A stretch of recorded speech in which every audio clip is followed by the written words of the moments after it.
या महान लोकांनी आपलं आयुष्य तुमच्या कल्याणासाठी खर्च केलं आणि खास करून बापूजींनी आपल्या संस्थेला जे ध्येयवाक्य दिलं ते म्हणजे ज्ञान विज्ञान आणि सुसंस्कार यासाठी शिक्षणाचा प्रसार.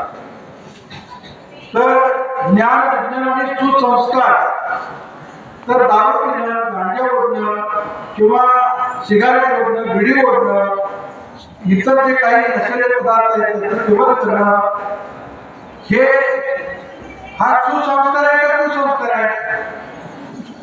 मोठ्यानं कुसंस्कार आहे, बरोबर आहे. मग आपण या शाळेमध्ये येत असताना ज्ञान विज्ञान आणि सुसंस्कार यासाठी शिक्षणाचा प्रसार आहे का नाही?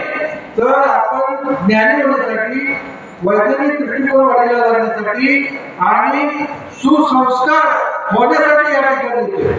आणि आज वर्ग अतिशय चांगला आहे. खरं तर वैशाली बेहेरे या ठिकाणी आल्या आणि त्यांनी या ठिकाणी आपल्याला सांगितलं की नशा करण्यामुळे काय होतंय किंवा नशा का नाही केली पाहिजे. तर आज आपल्या भारतामध्ये एका दिवसामध्ये किती लोक त्या ठिकाणी व्यसनाधीन होत आहेत याची आपल्याला माहिती आहे का तुम्हाला? तर त्यांनी एक परिपत्रक काढलंय. त्या परिपत्रकामध्ये दररोज 5,500 म्हणजे 5,500 लोक आपल्या देशामध्ये व्यसनाधीन व्हायला लागलेले.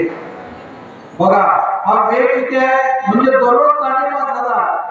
मग एका महिन्याचे किती झाले आणि एक महिना गुणिले 12 म्हणजे एका वर्षाचे किती झाले आणि मग असे अनेक वर्ष निघाले, वर्ष इतकी सगळी पिढी ही व्यसनाधीन व्हायला लागली.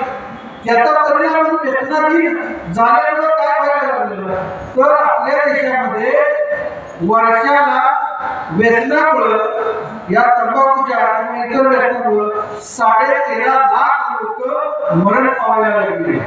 मग बघा हा आपला किती मोठं भयानक आहे. म्हणजे 13.5 लाख लोक या व्यसनामुळे मृत्युमुखी पडायला लागले दरवर्षी आपल्या देशामध्ये. याचा वेग वाढत चाललेला आहे आणि म्हणून आपण आपल्या आयुष्याचा कुठेतरी सुरुवात झालेला आहे.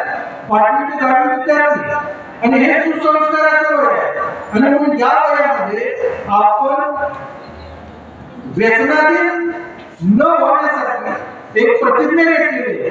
ती प्रतिज्ञा आपण आयुष्यभर जपायची की मी कुठल्याही प्रकारचं व्यसन करणार नाही. मग आपल्याला एकच व्यसन पाहिजे, आपल्याला एकच व्यसन पाहिजे ते म्हणजे कष्ट करण्याचं. आणि मग आता तुमचं वय कोणतं कष्ट करण्याचं आहे तर आता तुमचं वय अभ्यास करण्याचं आहे.